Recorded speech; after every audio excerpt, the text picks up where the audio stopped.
विशेष जन सुरक्षा विधेयक यानी विशेष जन की सुरक्षा के लिए लाया जा रहा विधेयक है। जो विशेष जन है महाराष्ट्र में या भारत में, महाराष्ट्र में पास होने के बाद वो पूरे भारत में लागू हो जाएगा। तो पता है कि अगर ये संविधान रहा तो इस देश में ब्राह्मणी राज निर्माण करना मुश्किल ही नहीं, नामुमकिन है।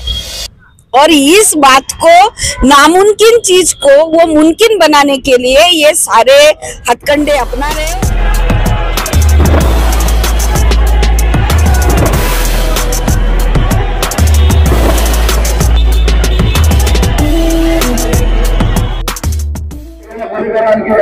साथियों, आज हम फिर पहुंचे हैं संविधान चौक और जैसा कि आप जानते हैं, हम खबर वो दिखाते हैं जो बहुजनों के लिए बहुत जरूरी है। नागपुर में इसी तरह की खबरें जो है बड़े पैमाने पे सोशल मीडिया के माध्यम से दिखाई दे रही है।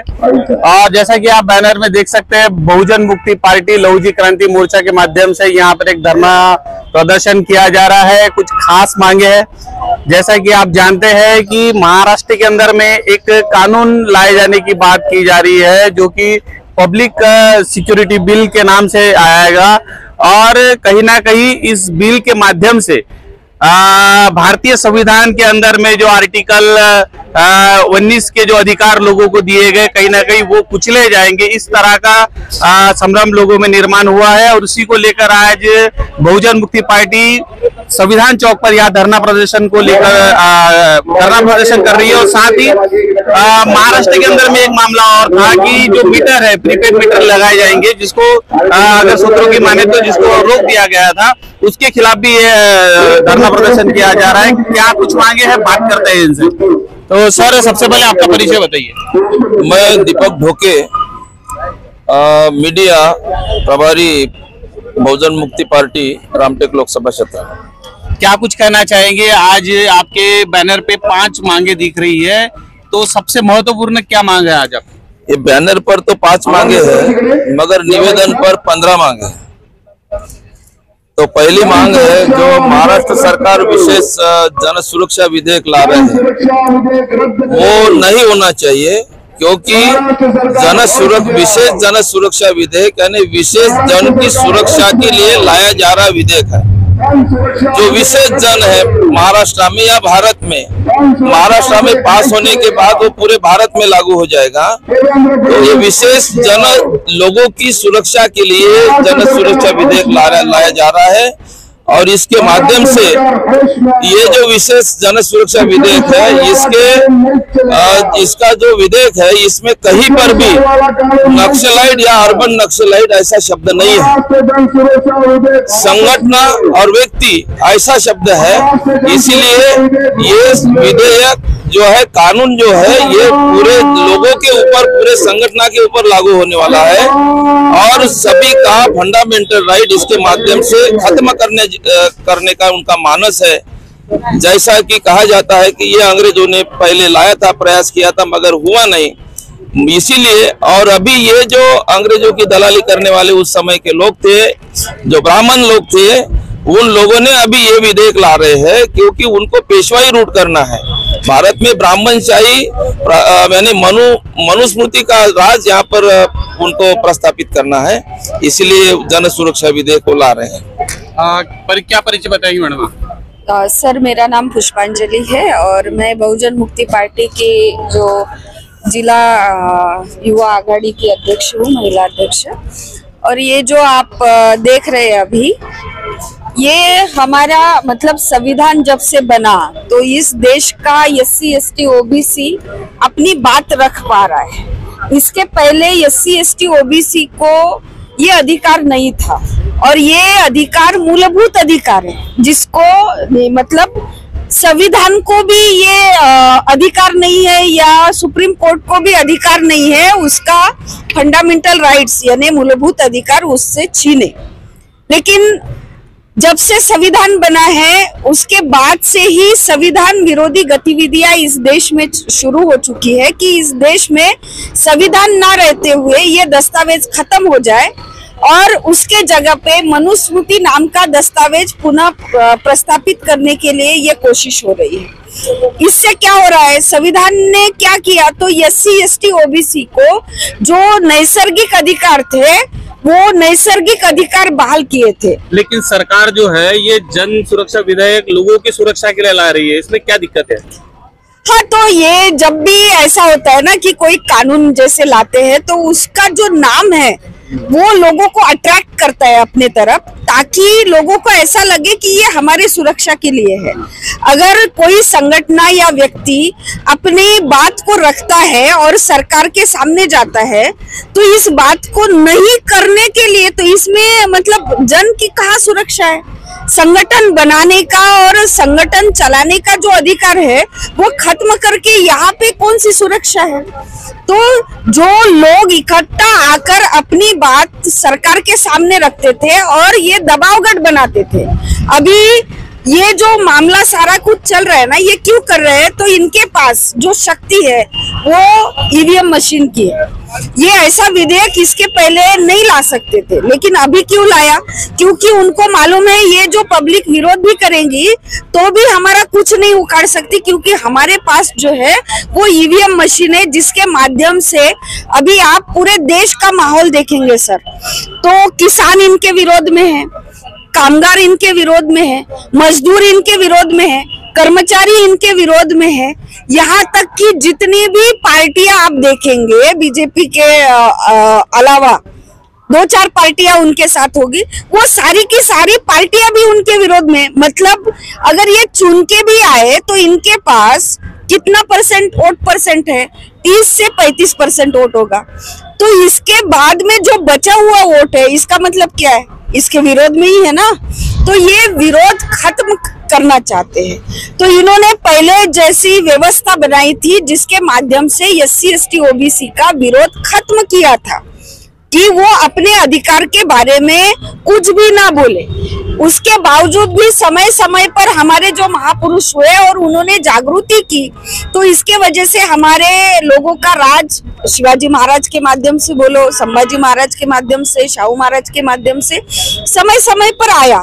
तो उनको पता है कि अगर ये संविधान रहा तो इस देश में ब्राह्मणी राज निर्माण करना मुश्किल ही नहीं, नामुमकिन है।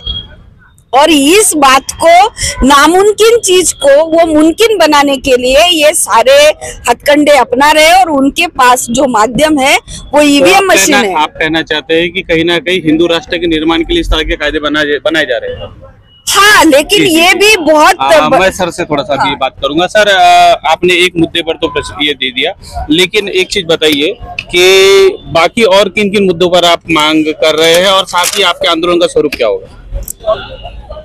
मातंग जातियों के ऊपर अत्याचार हो रहा है, बड़ी पैमाने पर मातंग जाति पर अत्याचार हो रहा है। इसके खिलाफ भी ये धरना प्रदर्शन था और विशेष जन सुरक्षा विधेयक के विरोध में भी था। और सुशिक्षित बेरोजगार जो है उनको स्पर्धा परीक्षा तो उनकी ली जाती है, मगर उनको नियुक्ति नहीं दी जाती, उनका जो रिजल्ट है वो भी बताया नहीं जाता। इसके खिलाफ भी है। उसी प्रकार विविध महामंडल, विकास मंडल जो है उनके द्वारा बेरोजगारों को, किसानों को कर्ज दिया जाता है, उनके केस लिए जाते हैं और उनका प्रकरण तैयार करके बैंक में भेजा जाता है, मगर बैंक मैनेजर पैसा मांगते हैं और विकास मंडल में भी उनको ज्यादा तकलीफ होती है। इसके खिलाफ भी है। उसी प्रकार वो जो अभी सिविल उन्होंने लाया है, वो फंडा जो है वो किसानों को और बेरोजगारों का हरेसमेंट करने का फंडा है, क्योंकि ये मोबाइल का यदि 10 रुपया यदि उनके तरफ बैलेंस रहा तो वो भी वो सिविल में आता है और इससे उसका जो बड़ा कर्ज है वो ठंडे बस्ते में नस्ती हो जाता है। उसके बाद में जो शिक्षकों के लिए अभी जो पदोन्नति का जो प्रशिक्षण है, निवड श्रेणी के लिए, वरिष्ठ श्रेणी के लिए, तो आज तक उनके तरफ से पैसा वसूल नहीं किया गया ज्यादा पैमाने पर, मगर इस अभी जो 25 तारीख को जो उनका प्रशिक्षण है 2000 रुपये प्रत्येक शिक्षक को मांग रहे हैं, उसके खिलाफ भी है। उसी प्रकार EVM मशीन के खिलाफ है और बैलेट पेपर के समर्थन में है। दूसरा, ओबीसी की जाति आधारित जनगणना के समर्थन में है। और बहुजन महापुरुषों का जो अपमान किया जाता है, बुद्ध का अपमान किया जा रहा है, महाबोधि महाविहार बौद्धों के हवाले ना करते हुए शिवाजी महाराज का अपमान हुआ है, बाबा साहब अम्बेडकर का अपमान किया गया है, संभाजी महाराज का, शाहू महाराज का अपमान, सावित्री माई का अपमान किया गया है, राज्यपाल के द्वारा भी किया गया है, इसके खिलाफ भी है। उसी प्रकार जो मुसलमानों का वक्त संशोधन बिल लाया गया है तो उसके खिलाफ भी है, क्योंकि मुसलमान के जो संपत्ति है 11 लाख एकड़ जमीन, ये लोग उद्योगपतियों को देने के मंसूबे से वो जमीन अपने सरकार जमा कर रही है और वो जमीन मुसलमानों को नहीं देंगे, उद्योगपति को देंगे। उसके खिलाफ भी ये धरना प्रदर्शन था। उसी प्रकार शासन के द्वारा जाहिरात तो दी जाती है मगर भर्ती नहीं की जाती, उसके खिलाफ भी है। स्थगित किया जाता, समय पर कोई स्टे लेके आ रहा था और वो भर्ती स्थगित की जाती, उसके खिलाफ भी है। उसी प्रकार 2024 के पहले जो लोग सेवानिवृत्त हुए उनको कालबद्ध पदोन्नति का लाभ नहीं देंगे और 2024 के बाद में सेवानिवृत्त हुए हैं उनको वो लाभ मिलेगा, मगर उसके पहले जो निवृत्त हुए उस पेंशन धारकों को निवर श्रेणी का कालबद्ध पदोन्नति का लाभ नहीं देने वाले, उसके खिलाफ भी है।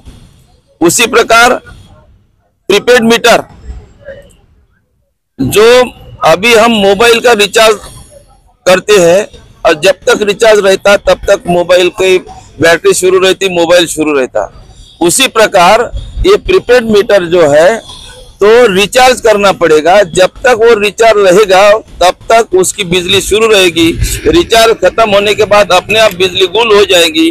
और जो गरीब है, आज बिल का भरना होता है तो 3-3 महीने बिल नहीं भरता, उसका एडजस्टमेंट होता है, मगर वो प्रीपेड मीटर लगने के बाद उसका जब रिचार्ज खत्म हो जाएगा बिजली गुल हो जाएगी, मगर उसके पास यदि पैसे नहीं रहे समय पर तो वो अंधेरे में रहेगा। ये गरीबों की हरासमेंट करने का मामला है, उसके खिलाफ भी है। उसी प्रकार वैधानिक विकास मंडल को जो भूमिहीन झुड़पी जंगल की जमीनें हैं, गायरान जमीनें हैं, सरकार जमा जमीनें हैं, वो ये सरकार देने का मंसूबा इन्होंने बनाया है और मुख्यमंत्री ने उसकी घोषणा भी की है।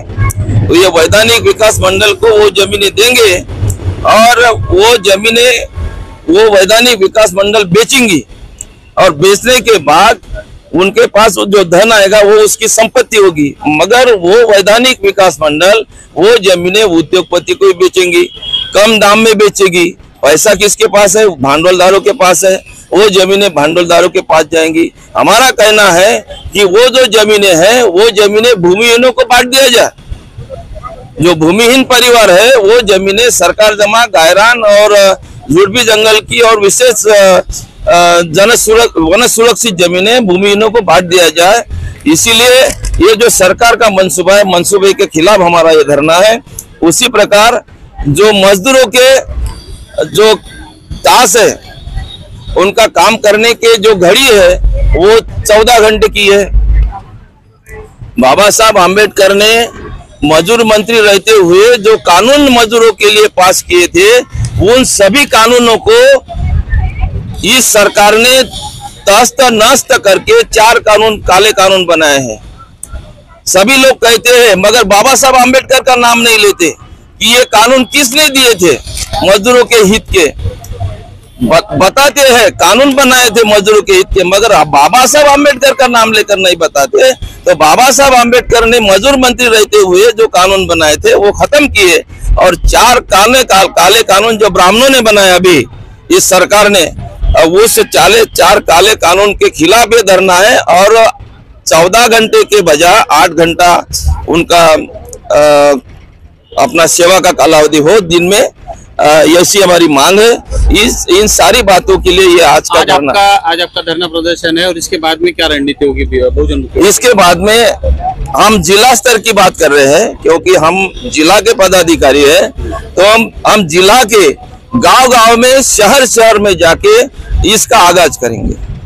तो शुक्रिया आपका, बहुत बहुत धन्यवाद। तो साथियों, एक लोकतांत्रिक सरकार होती है जो लोगों के भलाई की बातें करने के लिए, लोगों के लिए, उनके विकास के लिए, पेंशन के लिए, उनकी नौकरियों के लिए काम करने के लिए बनाई जाती है। और कहीं ना कहीं महाराष्ट्र के अंदर में जो सरकार बनी है, ऐसा लग रहा है कि वो इन लोगों के पेंशन को कम कर रही है, उनके विकास को कम कर रही है, उनकी नौकरी को कम किया जा रहा है। और यहाँ तक के जो बोलने की आजादी संविधान के आर्टिकल 19 के अनुसार लोगों को मिली थी, कहीं ना कहीं उसको भी खत्म करने की साजिश जो है ये सरकार कर रही है, ऐसा लोगों का कहना है। और आने वाले वक्त में हम देखेंगे कि क्या इस कानून के खिलाफ आज जिस तरह से पूरे महाराष्ट्र में बात हो रही है, क्या पूरे देश भर में इस कानून के खिलाफ लोग खड़े होंगे, ये आने वाला वक्त बताएगा। आप हमारे साथ में बने रहिए और इस सारी चर्चा पर आपका क्या प्रतिक्रिया हमें जरूर बताइएगा। शुक्रिया, धन्यवाद।